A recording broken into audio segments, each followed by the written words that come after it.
Olá, bom dia, boa tarde ou boa noite, dependendo do horário que você está vendo esse vídeo.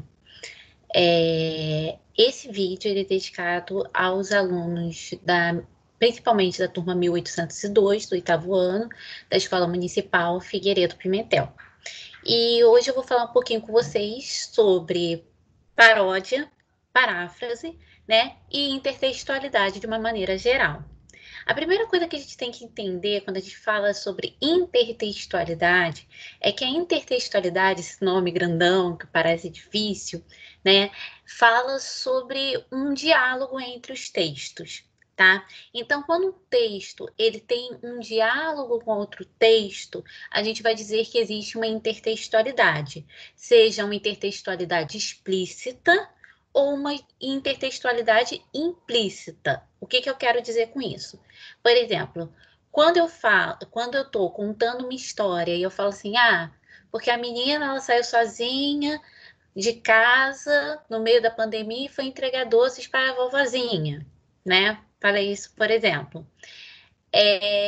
Isso daí eu estou fazendo uma referência direta a Chapeuzinho Vermelho. Então, eu tenho uma intertextualidade dessa história que eu estou contando com a Chapeuzinho Vermelho, certo? Mas eu posso também ter uma intertextualidade implícita, tipo, pela temática, tipo, o tema do texto, por exemplo, eu tenho um texto em que o tema é um homem que ele é muito ciumento e que por isso ele acaba assassinando a mulher. Né? E aí eu tenho alguma outra narrativa que é muito parecida com isso, né? Que também vai levar a esse final trágico, né? Como Otelo, né? De Shakespeare. E eu tendo essa mesma temática, as coisas tomando o mesmo rumo, mesmo que não fique explícito que se trata de uma intertextualidade, pela aproximação do tema, pela aproximação das atitudes dos personagens também, e pelo desenrolar da trama, você acaba percebendo a existência de uma intertextualidade. É óbvio que para a gente perceber uma intertextualidade, é necessário se ter um conhecimento de mundo. O que eu quero dizer com conhecimento de mundo? Conhecimento de mundo é o que você sabe. Por exemplo, se você lê muito, se você tem contato com muitos filmes, se você tem contato com outros tipos de cultura, é lógico que você vai reconhecer, né, outros tipos de intertextualidade, que talvez para alguém que não tenha um determinado conhecimento passe batido. Entendeu? Então, se você reconhece a história do Chapeuzinho Vermelho, você vai reconhecer que quando o Chico Buarque escreve Chapeuzinho Amarelo, ele está fazendo uma intertextualidade com o Chapeuzinho Vermelho. Mas se você nunca tivesse ouvido falar de Chapeuzinho Vermelho, para você o nome Chapeuzinho Amarelo não ia te dizer nada, porque você não tem esse conhecimento de mundo. Então, dentro da intertextualidade, é muito importante haver também um conhecimento de mundo. Eu vou compartilhar aqui um pouquinho a minha tela com vocês, tá? Para a gente falar um pouco sobre a questão da intertextualidade, né?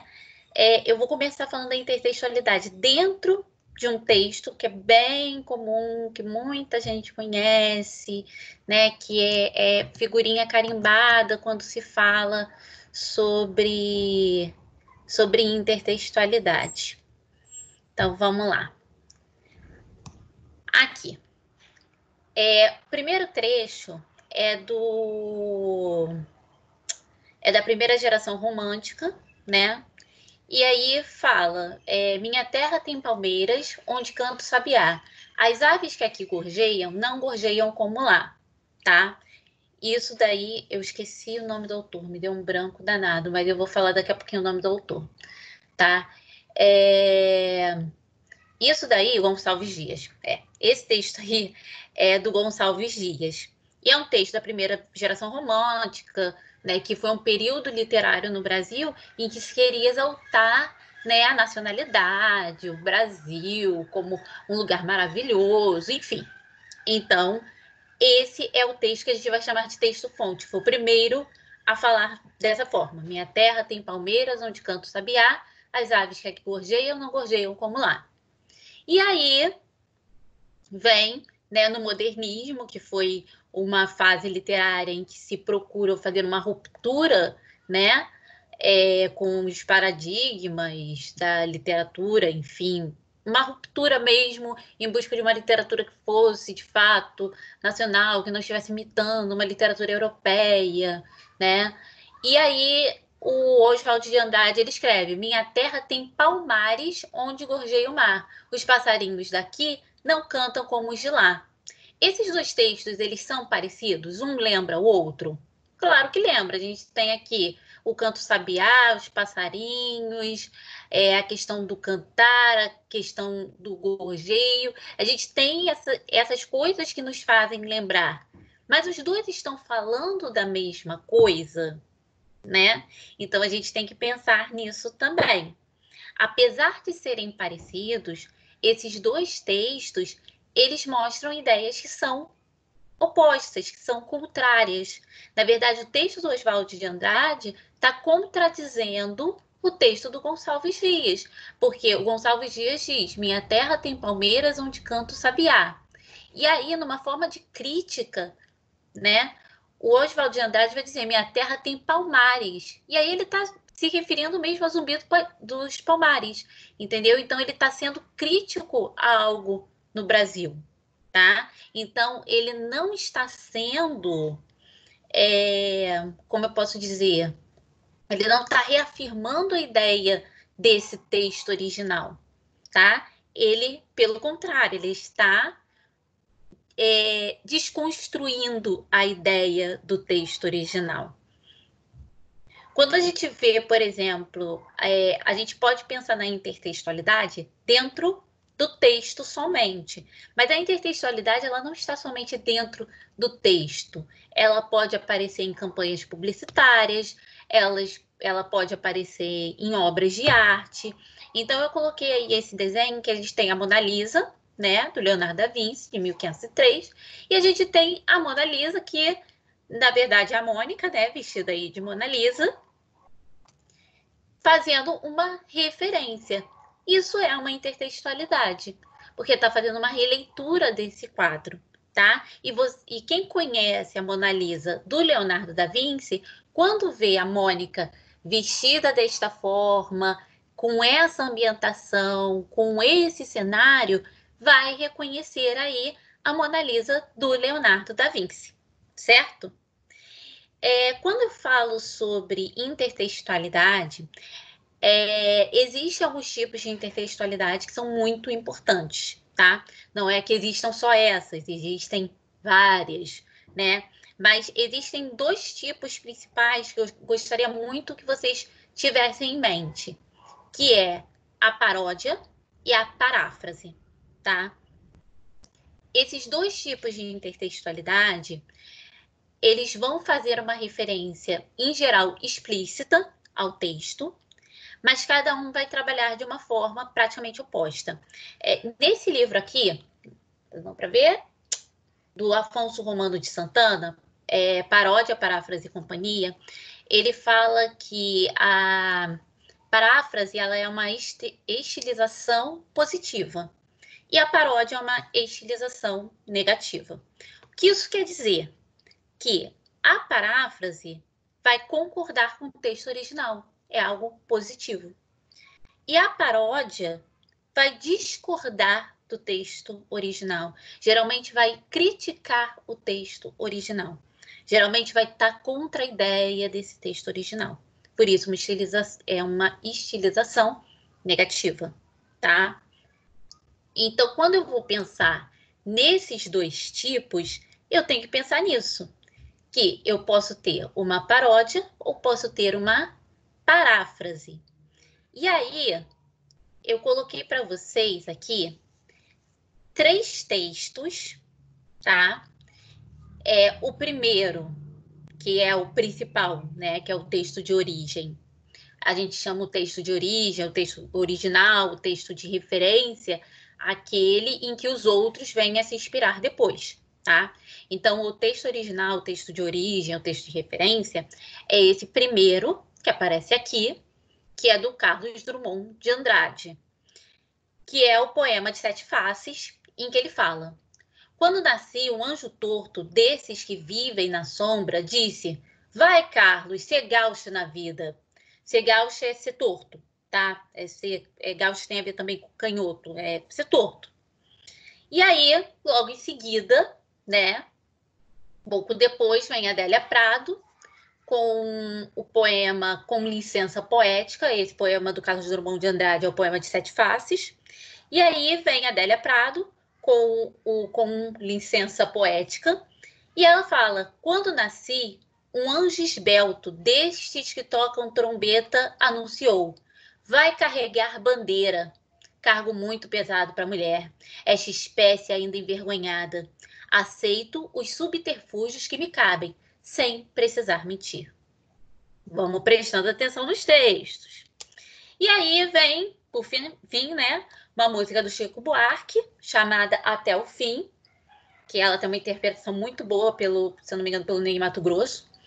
E aí ele fala: quando nasci, veio o anjo safado, um chato de um querubim, e decretou que eu estava predestinado a ser errado assim. Agora vamos pensar o seguinte: quando eu penso em paródia e paráfrase, eu tô balançando aqui, feito um navio. Eu acho que eu vou deixar muita gente tonta, mas vamos lá. Quando eu penso em paródia e paráfrase, tá? Vamos pensar nessas duas coisas. Lembra que a paráfrase, o que é a paráfrase? É você reescrever um texto com suas palavras, é você pegar um texto e reafirmar a ideia original desse texto, tá? Então, quando eu falo para você assim, você lê um texto que você achou interessante, eu falo assim: conta para mim essa história com as suas palavras. No momento que você conta essa história para mim com as suas palavras, o que você está fazendo é uma paráfrase, tá? Agora, se eu falo para você assim: conta essa história, mas sei lá, muda o final dessa história, dá um final diferente para ela. Aí você não vai estar fazendo uma paráfrase, você vai estar fazendo uma paródia, tá? Então aqui, quando eu vejo o texto original, por exemplo: quando nasci, veio um anjo torto, desses que vivem na sombra. Olha só, ele está falando de um anjo que é soturno. E aí o anjo, né, diz para ele o quê?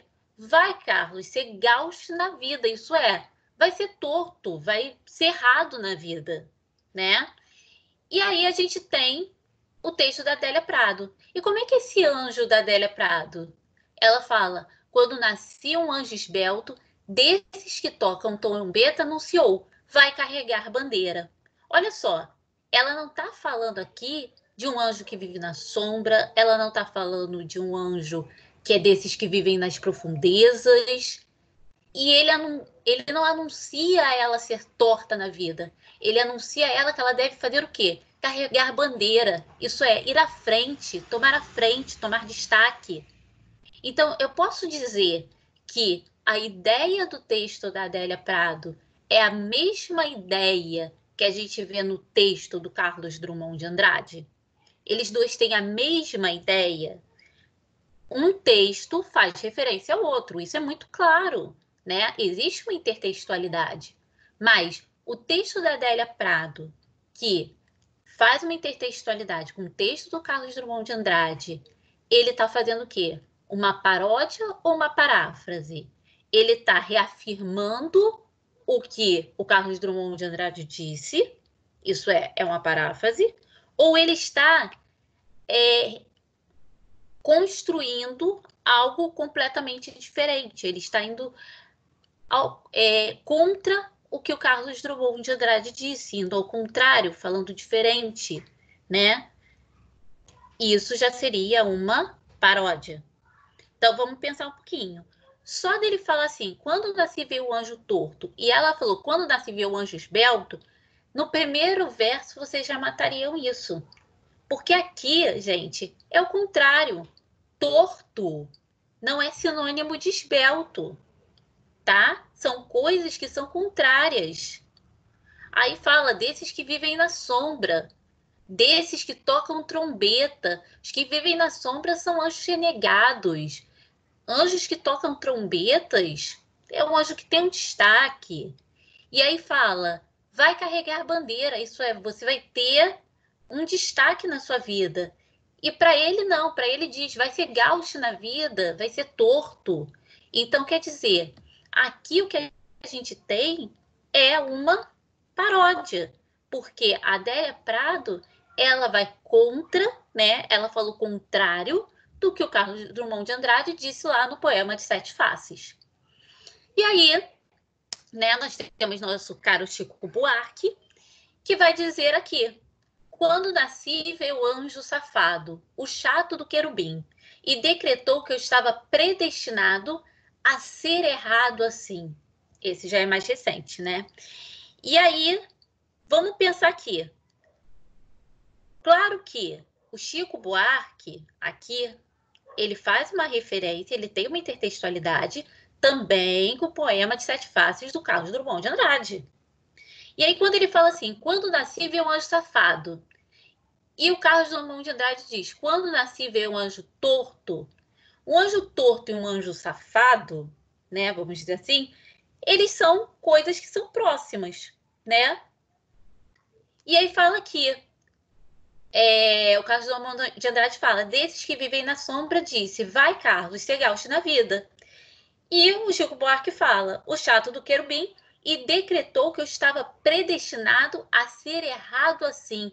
Ser gaucho, ser errado, ser torto, os dois estavam predestinados à mesma coisa. Percebe que o que o Chico Buarque fez aqui foi o quê? Ele fez uma reescrita, ele reescreveu com as palavras dele o poema de Sete Faces, esses versos aqui do poema de Sete Faces, do Carlos Drummond de Andrade. Então, o que ele fez é o que a gente vai chamar de paráfrase, tá certo? E aí, né, eu até peguei aqui 2 livros, né, que trabalham com intertextualidade, são 2 livros de literatura que trabalham com intertextualidade. Um deles é esse daqui, não sei se vocês estão conseguindo ver, que é o livro das princesas. Esse livro, que é os Novos Contos de Fadas, esse livro, o que ele faz? Ele faz uma releitura dos contos de fadas, mas uma releitura nos tempos modernos. Mas apesar de ser uma releitura nos tempos modernos, ele não contradiz a ideia original do texto. Então, apesar de se passar num tempo moderno, tipo o primeiro conto aqui é a Modelo e o Monstro, que seria a Bela e a Fera, né? Apesar de ter essa ideia de se colocar num contexto mais atualizado, não existe aqui o que a gente pode chamar de paródia. Na verdade, o que está fazendo é uma paráfrase. Simplesmente está reescrevendo a mesma história, mas está deslocando do tempo, certo? Colocando no tempo presente, no tempo mais atual, mas está contando a mesma história, está reafirmando a ideia do texto original, tá? E a gente tem esse texto aqui que, particularmente, eu não acho um texto bom. É do mesmo escritor, ele tem um costume de fazer isso, né? Do Orgulho e Preconceito Zumbis, que tem o filme também, que é o Abraham Lincoln, Caçador de Vampiros, né? Que, na verdade, o que ele faz, né? É uma espécie do que a gente vai chamar até de palimpsesto, que é um tipo também de intertextualidade. Ele vai usar a biografia do Abraham Lincoln, né, que foi presidente dos Estados Unidos, e vai inserir nesse contexto a luta dele contra vampiros, que é uma coisa fictícia, logicamente, né? Que ele, além de presidente dos Estados Unidos, ele sempre foi caçador de vampiros, né? E isso, né, foi algo que seguiu ele a vida toda, ele teve que aprender a caçar vampiros, porque a mãe dele foi morta por vampiros, enfim, né? Mas aí, o que ele faz aqui, claro, é muito mais o palimpsesto, mas se a gente for pensar na ideia de paródia e paráfrase, tá? Ele não faz uma paródia. porque em momento nenhum ele contradiz a biografia, né, a história de vida do Abraham Lincoln. Ele conta a história de vida do Abraham Lincoln, só que ele insere vampiros, né? Para ficar mais interessante, ele caçava vampiros, ele tinha um machado, caçava vampiros, enfim. Deixa eu compartilhar aqui a minha tela com vocês para a gente ver mais algumas coisinhas antes de finalizarmos. Então, quando eu penso em paráfrase e paródia, né? Eu fiz essa tabelinha aí para a gente pensar. Quando eu falo de paráfrase, a paráfrase ela confirma as ideias do texto originário ou do texto de origem, né? Então, no momento que confirma o texto de origem, confirma as ideias do texto originário, eu tenho uma paráfrase. E a paráfrase também é a reescrita do texto. Quando eu reescrevo, por exemplo, como eu mostrei aqui no livro para vocês, um conto de fadas, ainda que eu troque alguns elementos, tipo, passando para os dias atuais, o que eu tenho aqui é uma paráfrase e não uma paródia. A paródia, ela já se opõe ao texto original. Ela vai criticar, geralmente, a visão do texto original, ela vai ser contrária a esse texto original e ela geralmente vai se utilizar da ironia. A paródia, se vocês perceberem, ela é muito utilizada dentro dos programas humorísticos, né? O humor se utiliza muito da paródia, porque mistura a paródia, o humor e a crítica que, de certa forma, vem junto com a paródia. Então, nos programas de humor, geralmente se encontra bastante da paródia, porque vai pegar, por exemplo, uma figura pública e vai fazer uma caricatura dela parodiando algum fato que ela fez, entendeu? Contradizendo de forma crítica. Isso acontece bastante, tá? Ou vocês podem também ter, obviamente, textos que vão fazer paródias, né? Como vocês vão ver em uns exercícios que eu vou passar para vocês. E eu coloquei aí embaixo, né, só para a gente dar uma finalizada, a questão da citação, porque a citação também é um tipo de intertextualidade. Mas eu vejo a citação como uma intertextualidade muito fácil de você reconhecer, tá? A citação, ela não é um plágio. O que é um plágio? É você copiar algo de alguém sem dar os devidos créditos, tá? A citação, ela não é um plágio. Ela é a transcrição de um texto e esse texto ele é posto entre aspas. Então, quando eu falo para vocês assim, vocês fazem muitas citações, porque tem muitos exercícios que falam assim, transcreva uma parte do texto em que acontece isso. O que você vai fazer? Você vai citar o texto. Você vai pegar aquele trecho e vai colocar entre aspas. Ali você está fazendo uma intertextualidade. Você está fazendo uma citação. Aí eu até coloquei ali como exemplo de citação, quando nasci, um anjo torto desses. Eu fiz aqui a citação, né, do poema de Sete Faces que a gente viu lá do Carlos Drummond de Andrade. Então, né, quando a gente fala, né, dessa questão de intertextualidade, o que eu quero que vocês tenham em mente é que a intertextualidade ela é uma conversa entre textos, né? Parece uma explicação meio boba, mas se vocês pensarem que os textos, né, universalmente eles conversam entre si, né? Muitos textos fazem referência a outros textos, vocês vão perceber, né, que a intertextualidade ela é muito mais comum do que a gente imagina. E que a paródia, a paráfrase, ela está muito no nosso cotidiano. Lembra que eu falei para vocês que, por exemplo, esse livro aqui, ele já tem um certo tipo de intertextualidade, tá? Que é o Abraham Lincoln, Caça dos Vampiros, e também tem o outro livro desse autor, que é o Orgulho e Preconceito e Zumbis, que é baseado numa obra da Jane Walsh, que é Orgulho e Preconceito. Quando ele faz isso, ele está fazendo uma intertextualidade. E aí, tanto Orgulho, Preconceito e Zumbis quanto Abraham Lincoln, Caçador de Vampiros, tem o filme, tá? Tem o filme desses dois livros. O filme é uma intertextualidade, tá? É uma paráfrase. Por quê? Porque ele está recontando a história numa outra linguagem. Se fosse uma peça teatral, seria a mesma coisa. Seria recontando aquela história através de uma outra linguagem. Então, quando se reconta a história com as próprias palavras, ou se reconta a história utilizando de outros recursos, como o cinema, o teatro, a música, né? A gente tem uma intertextualidade, a gente tem uma paráfrase. Por exemplo, a gente tem o filme Faroeste Caboclo, que faz uma intertextualidade, é uma paráfrase da música Faroeste Caboclo do Legião Urbana. Então a gente tem que pensar também nisso, que a intertextualidade, ela não, assim, ela a princípio, né, poderia estar somente presa ao texto, mas ela é algo muito mais amplo, ela transpassa a ideia do texto, tá bom?